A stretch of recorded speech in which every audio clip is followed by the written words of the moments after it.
1200 से ज़्यादा किसानों की हत्या करने के बाद उसके वो भारत रत्न के आड़ में ढककर जयंत चौधरी भाजपा से समझौता कर रहे हैं और लोकदल और चौधरी चरण सिंह के नाम का दुरुपयोग कर रहे हैं, जिसकी शिकायत हमने निर्वाचन आयोग से करी है। आज देश पे एक तरह से आज़ादी को खतरा डाल रहे हैं और सिर्फ राम को आगे करके बेवकूफ़ बना रहे हैं जनता को। भारतीय जनता पार्टी इस देश में 100 सीट भी नहीं जीत पाएगी। 100 सीट भी जीत जाए तो बहुत बड़ी बात है भाजपा के लिए। आप 80 करोड़ लोगों को मुफ्त राशन दीजिए। राशन देने का मतलब है सिर्फ चुनाव में वोट लेने के लिए, वोट लेकर जनता को आलसी बना रहे हैं।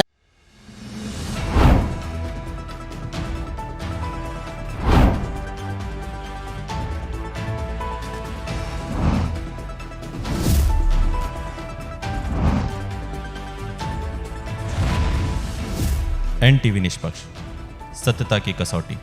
हमारे साथ बात करने के लिए लोकदल के राष्ट्रीय अध्यक्ष सुनील सिंह जी है, जिन्होंने चुनाव आयोग को चिट्ठी लिख के आपत्ति जताई है। इस बारे में कोई जानकारी लेने को उनसे हम बात करेंगे। सर, क्या मामला हुआ जो आपने चुनाव आयोग को चिट्ठी लिखी? देखिए, माननीय प्रधानमंत्री जी की ये जो अभी रविवार को रैली हुई है, इसमें जिस तरह से चौधरी चरण सिंह और मोदी जी का फोटो लगाया गया और फिर बार बार जयंत चौधरी द्वारा, प्रधानमंत्री जी द्वारा लोकदल के नाम का इस्तेमाल किया गया, जबकि वहाँ लोकदल इंडिया गठबंधन में शामिल है। लोकदल एनडीए के साथ या मोदी जी के साथ नहीं है। लोकदल इंडिया गठबंधन की पार्टी है और बार बार उसके नाम का दुरुपयोग किया जा रहा है अपनी रैलियों में जयंत जी द्वारा, प्रधानमंत्री जी द्वारा। यहाँ तक कि जब संबोधित किया जाता है जयंत चौधरी को तो राष्ट्रीय अध्यक्ष लोकदल कहकर संबोधित किया जाता है। वो अपने भाषणों में बार बार लोकदल का नाम ले रहे हैं, जगह जगह वो टीवी पे या अलग अलग इंटरव्यू ले रहे हैं तो भी लोकदल के नाम का दुरुपयोग कर रहे हैं। तो आज जयंत चौधरी को जानना चाहिए कि वो जिस पार्टी में है उसका नाम राष्ट्रीय लोकदल है। वो कल्पनाथ राय कांग्रेसी सांसद द्वारा बनाई गई थी, वो चौधरी चरण सिंह का दल नहीं है। राष्ट्रीय लोकदल 1996 में गठित हुआ था और जबकि चौधरी चरण सिंह का निधन 1987 में हो गया था।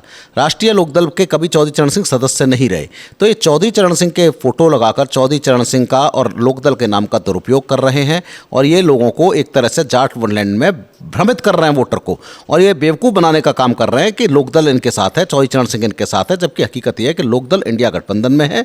और चौधरी चरण सिंह जिनको भारत रत्न देके देश को बेवकूफ़ बनाने की कोशिश कर रहे हैं, ये भूल गए कि आज देश में जहां 1200 किसान मर चुके हैं, हत्या करी जा चुकी है किसानों की किसान आंदोलन में, अगर किसान आज चौधरी चरण सिंह की आत्मा कहीं होती तो 1200 किसान जो मारे गए, ऐसे सरकार से कभी भारत रत्न नहीं लेते।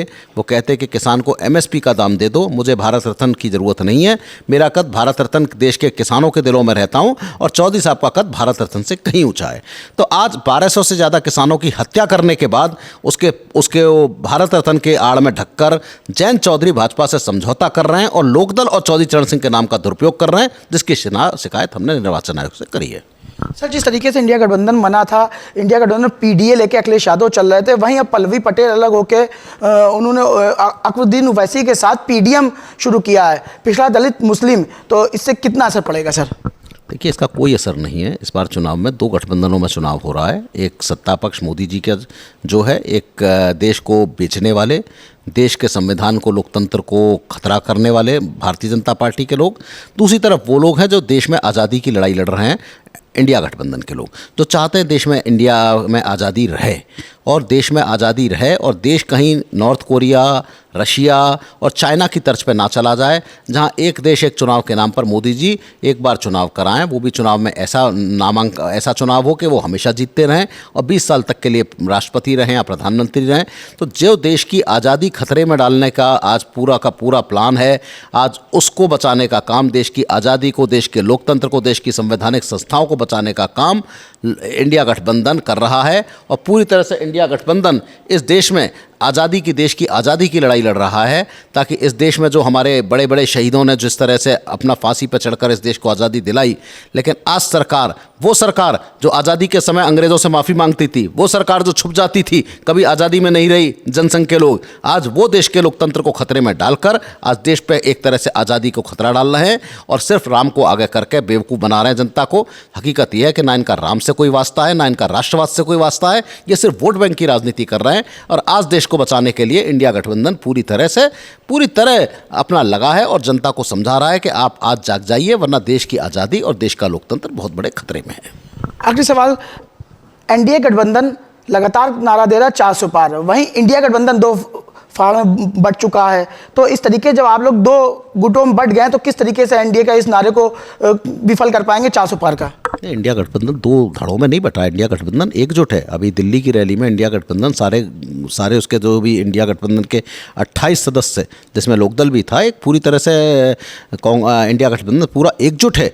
और चाहे उसमें स्टैलिन हो, चाहे उसमें ममता बनर्जी हो, चाहे उसमें तेजस्वी यादव हो, चाहे उसमें और पार्टियां हो, CPI CPM हो, तो पूरी तरह से इंडिया गठबंधन एकजुट है, कोई नहीं बटा है। ये भ्रमित बात है कि इंडिया गठबंधन बटा है। इंडिया गठबंधन के कुछ एजेंट थे, जैसे नीतीश कुमार, जैसे जयंत चौधरी, वो शुरू से भाजपा के एजेंट रहे हैं, वो जरूर छोड़ के चले गए, उनके जाने से कोई फर्क नहीं पड़ता। वो एक प्लानिंग के तहत आए थे शुरू से ही, क्योंकि उनको कहीं ना कहीं भाजपा द्वारा भेजा गया था और वो छोड़ के चले गए, उनके जाने से कोई फर्क नहीं पड़ता। आज इंडिया गठबंधन एकजुट है देश की आज़ादी बचाने को, और इंडिया गठबंधन पूरा एकजुट मिलकर लड़ेगा। और जहाँ तक आपने कहा कि एनडीए का तो कोई 400 पार का जो ये बातें कर रहे हैं, ये बड़ी बड़ी बातें कर रहे हैं। 400 पार नहीं, ये 400 हार रहे हैं।